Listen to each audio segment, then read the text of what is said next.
श्रीराम. नमस्कार. आज 13 ऑक्टोबर 2020. भीमरूपी निरूपण भाग 12. समर्थ रामदास स्वामी यांनी जे भीमरूपी स्तोत्र लिहिलेलं आहे, सर्वसामान्यांसाठी एक शक्ती आहे, त्याचं निरूपण आपण पाहत आहोत.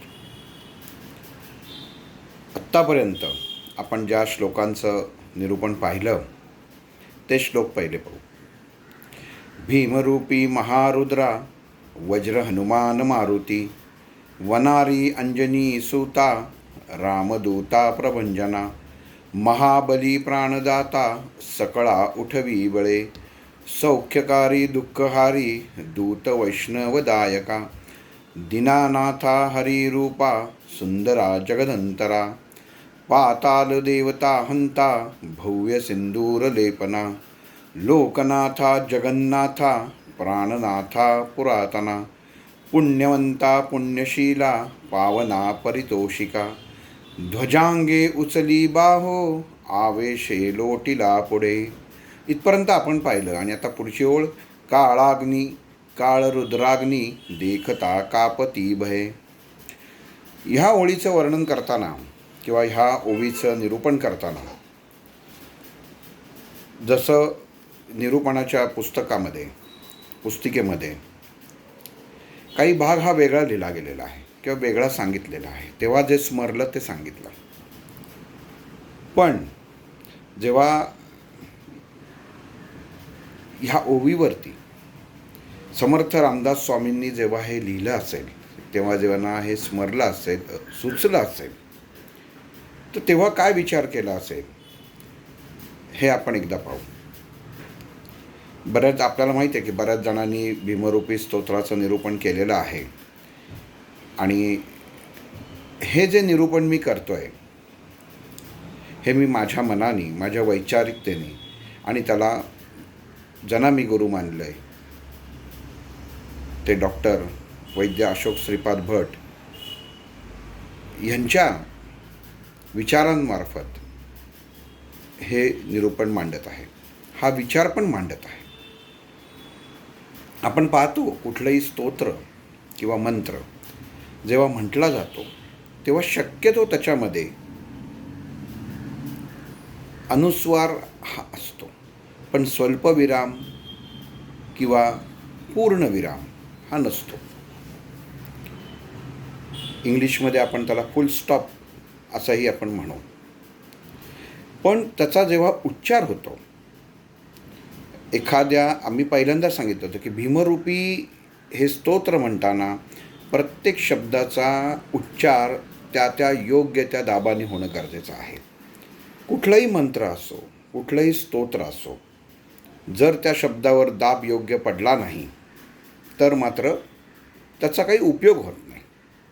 कारण कुठं थांबायचं हे आपल्याला त्यावेळी आपल्या श्वासावरनं कळत असतं.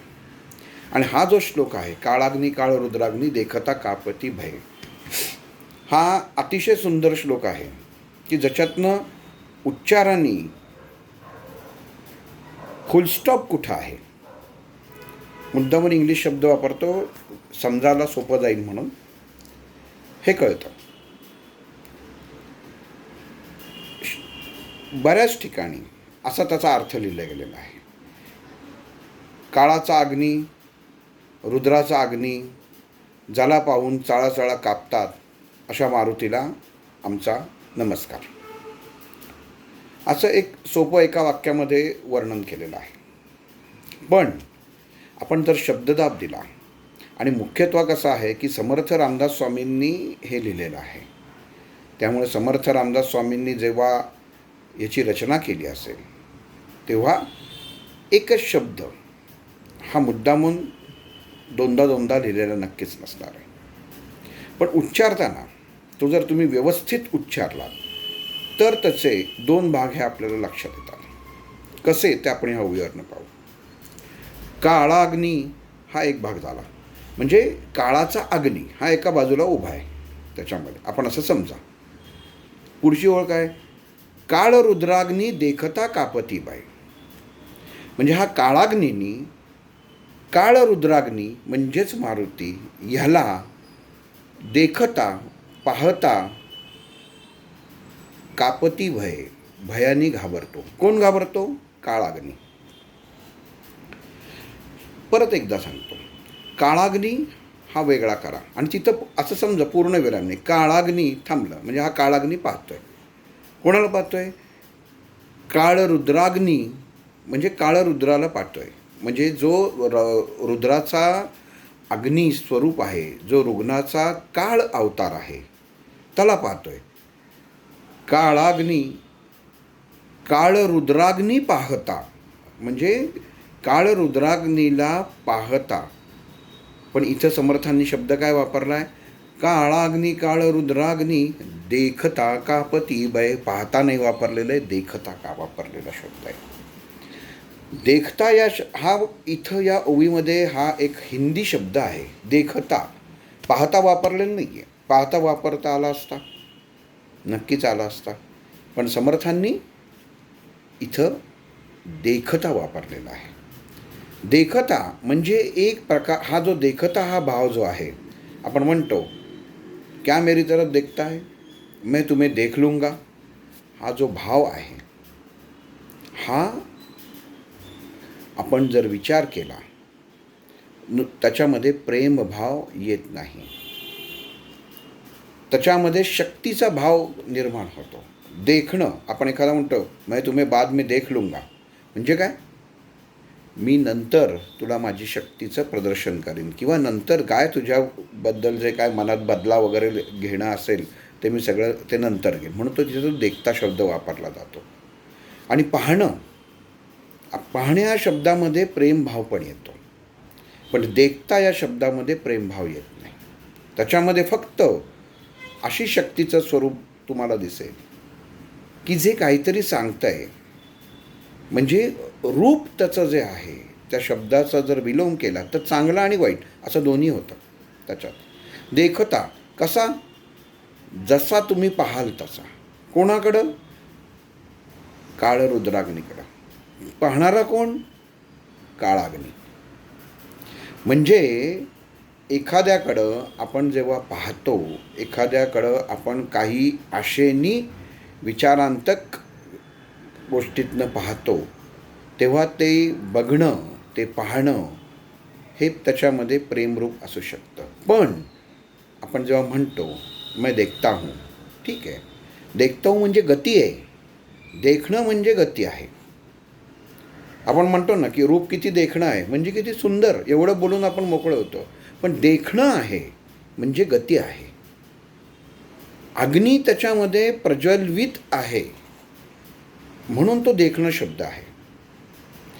कदाचित असं मला वैचारिकतेने वाटतं, प्रत्येकाचं मत हे वेगळं असू शकतं, की जेव्हा हा काळाग्नी म्हणजे मृत्यू, आपल्याला सगळ्यांनाच माहिती आहे की काळ, वेळ आणि मृत्यू हे कोणासाठीही थांबत नाही. वेळ आली, वेळ झाली की ते झडप घालणार.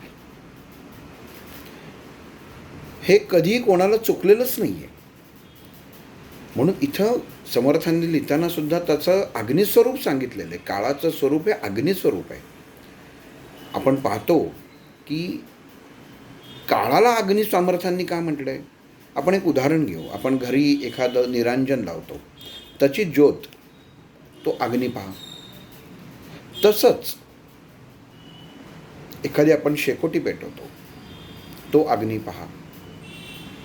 तसंच एखादा यज्ञ होतो, तो अग्नी पहा. ह्या गोष्टी भयानक वाटत नाहीत. ह्या गोष्टी मनाला एक प्रकारचा तृप्तपणा देतात. आपल्या मनामध्ये, वैचारिकतेमध्ये एक असा अग्नी तयार करतात. अग्नीमध्ये परत सांगतो, विचार, तेजोमय विचार. इथं अग्नीचा अर्थ तेजोमय विचार घ्या, असं निर्माण करा. पण जर तेच एखाद्या स्मशानामध्ये, एखाद्या आपण म्हणतो ना की एखादं प्रेत जाळत असतील आणि त्यातून निर्माण होणारा अग्नी, त्यातनं निर्माण होणाऱ्या ज्वाळा या भयानक असतात, भयावह असतात. आपल्याला त्या अग्नी बघितल्यावरती, त्या ज्वाळा बघितल्यावरती कधीच प्रसन्न वाटत नाही. का वाटत नाही? कारण मनाची अवस्था. कारण मनामध्ये ते चैतन्य जागृत होत नाही. अग्नी तोच आहे. तुम्ही म्हणाल त्या अग्नीवरनं एखादी गोष्ट जर करायची अन्न शिजवायचं म्हटलं तर त्या चितेच्या अग्नीवरनंही शिजवलं जातं आणि यज्ञाच्या अग्नीवरनंही शिजवलं जातं, पण दोन्हीचे गुणही वेगळे ठरतात. अग्नी एकच आहे, पण त्यातलं स्वरूप जे आहे प्रत्येक अग्नीचं हे वेगवेगळं आहे. दिसाला एक, पण गुण वेगवेगळे. तसा समर्थांनी इथं सांगितले काळाग्नी, काळाचा अग्नी येतो. काळ हा अग्निस्वरूप आहे. त्याच्यामध्ये तुम्ही हात घातलात, अग्नीमध्ये एखादा माणूस हात घातला आणि म्हटला की जळतोय का पाहत होतो, तो मूर्खपणा ठरेल, तो जळणारच.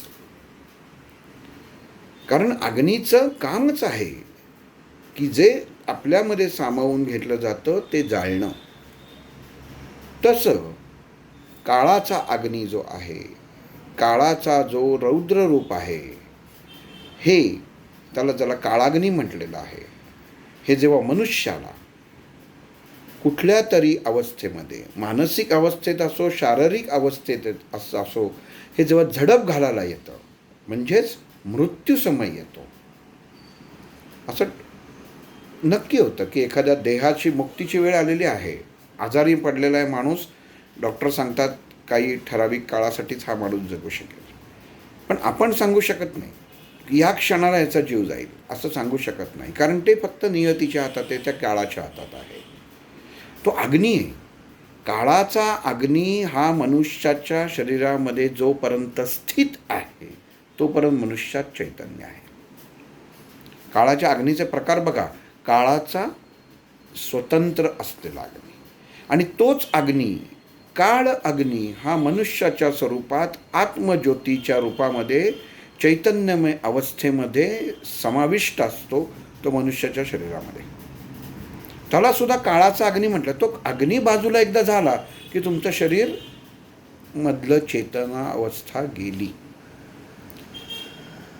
मग अशी चेतना अवस्था जी जाते, म्हणजे थोडक्यात मृत्यू, ही अवस्था, मृत्यू अवस्था म्हटल्यानंतर माणसाच्या मनामध्ये भय निर्माण होतं. जीवनामध्ये मनुष्याच्या काळामध्ये, त्याच्या जीवनामध्ये अनेक चढाओढी, खूप चढ उतार हे येत राहतात. पण मुख्यत्वे मनुष्य घाबरतो ते मृत्यूला. जे सत्य आहे, जे अटळ आहे, तो कधीच वेळ बदलणार नाही.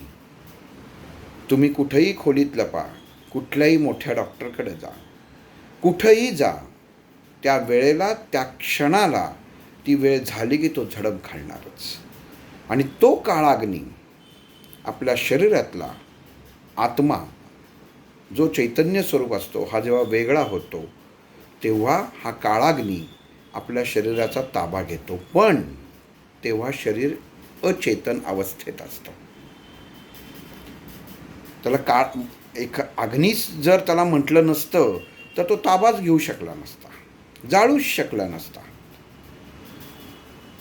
परत एकदा लक्षात घ्या, अग्नीचं स्वरूप, चैतन्यमय स्वरूप, रुद्र स्वरूप, रौद्र स्वरूप, हे दोन वेगवेगळे शब्द आहेत. दुसरा शब्द काळ रुद्राग्नी वापरला आहे समर्थांनी. काळ रुद्राग्नी का वापरलेला आहे? कारण रुद्र कोण होता? रुद्राचा अवतार कोण होता? तो मारुती. आता हा मारुतीसुद्धा जो काळाग्नी आहे त्याचा हा बाप आहे. हा शब्दच तसा आहे. तुम्ही म्हणाल बाप शब्द काय वापरला, तर बापच आहे. काळाग्नी ह्याचा बाप कोण? तर काळ रुद्राग्नी म्हणजे मारुती. मग रुद्राचा अवतार म्हणजे कोणाचा अवतार? शिवाचा अवतार. मग मृत्यू तत्व, लय तत्व हे कोणाच्या अंमलाखाली येतं? तर शिवाच्या अंमलाखाली येतं. आणि मग शिवाचाच अवतार कोण आहे? तर मारुती आहे. म्हणजेच कोणाचा काय आहे? तर रुद्र आहे. मग इथं काळ रुद्राग्नी, काळाचा रुद्राचा अवतार अग्नी, चैतन्य, रुद्राचं चैतन्य कोण? मारुती. कसा आहे? काळासारखा. म्हणजे तो सुद्धा कुठल्याही क्षणी काहीही करू शकतो, झडप घालू शकतो. पण मग त्याची भीती कोणाला वाटते? ही मनुष्याला नाही वाटते. त्याची भीती वाटते काळाग्नीला. की काळाग्नी काय म्हणतो? मी मनुष्यावर झडप घालायला आलो आणि जर चुकून ह्यांनी जर मारुतीचं स्मरण करत असेल आणि मारुती राया ह्याच्यावर जर प्रसन्न होत असतील किंवा प्रसन्न असतील तर माझा उपयोग नाही. आणि या भीतीपोटी हा काळाग्नी ह्या मारुतीला, ह्या रुद्राच्या अवताराला, या रुद्राग्नीला बघून कापतो. काळाग्नी काळ रुद्राग्नी देखता कापती भये. म्हणजे देखता म्हणजे जसं पाहणार तसं पावणार. मग काळाग्नी जसा त्या रुद्राच्या अवताराकडे म्हणजे मारुतीकडं पाहणार. बघा, नीट शब्द लक्षात करून घ्या. मारुती आणि काळाग्नी ही दोन गोष्टी आहेत. काळाग्नी जसा एखाद्या मनुष्याकडं झडप घालण्यासाठी पाहणार आणि तिथं हा काळ रुद्राग्नी समोर उभा असणार. आणि तो उभा असला की काळाग्नी घाबरला. की कोण करतंय रक्षण? तर खुद्द मारुती करतोय. कोण मारुती आहे? तर रुद्राचा अवतार आहे. म्हणजेच कोणाचा अवतार आहे? म्हणजे शिवाचा अवतार आहे. मग शिव कोण आहे? हा माझाच स्वामी आहे असं काळ म्हणेल. मी ज्याचाच सेवक आहे. ते स्वामीच जर समोर साक्षात उभे असतील तर माझं काय चालणार? तो घाबरणारच.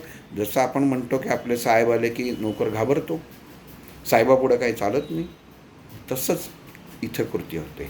काळाग्नी काळ रुद्राग्नी देखता कापती भय. भय निर्माण होतं, भयाने कापतो. मनुष्य साधारणपणे घाबरणं वेगळं आणि मनुष्याच्या मनामध्ये भय उत्पन्न होणं वेगळं.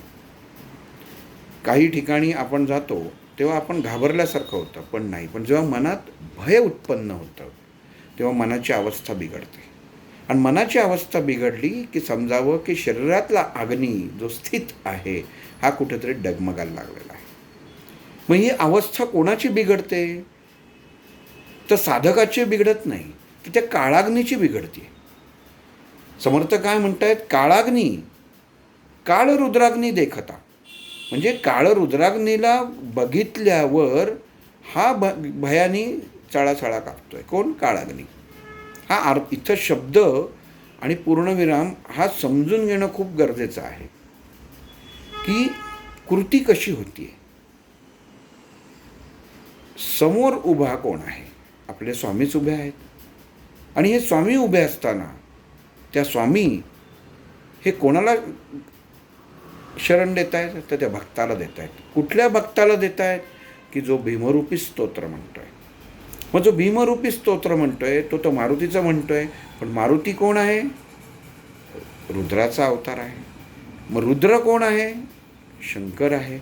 आणि शंकर हा लयाचा आणि उत्पत्ती आपण म्हणतो की ब्रह्मा विष्णू महेश, उत्पत्ती स्थिती लय. पण वास्तविक पाहता जिथं लय होते तिथं लगेच नवीन उत्पत्ती ही होतेच. म्हणून ज्याचा स्वामी खुद्द मारुती आहे असा स्वामीला पाहता क्षणी जो चळाचळा कापतो, मारुतीचं जे स्वरूप जसं मी दृष्टीने पाहतो, देखता शब्द त्याच्यासाठी आहे. ज्या अनुषंगाने काळाग्नी त्या भक्ताला जेव्हा मृत्यूसमयी न्यायला येतो आणि ज्या दृष्टीने तुम्ही म्हणाल त्याच्यात काय दृष्टी असणार आहे? मृत्यूला घेऊन तर जायचं आहे. त्याच्यात दृष्टी कुठली? आपण मृत्यूसमयी सुद्धा वेदना या होतातच. तडफडून मरणं हे मरणं वेगळं आणि एखाद्याचं हृदयविकाराने हार्टफेल होऊन मरणं हे मरणं वेगळं.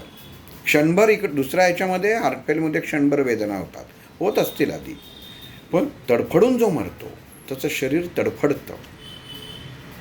तसं काळाग्नी जेव्हा पाहतो, आपल्या स्वामींकडं पाहतो, तेव्हा त्याची दृष्टी ही जो साधक ही मारुतीची उपासना करत असतो आणि ज्याच्यावर झडप घालायला हा काळाग्नी गेलेला असतो, तर तो पाहतो की याची उपासना किती झालेली आहे, हा किती तयार आहे.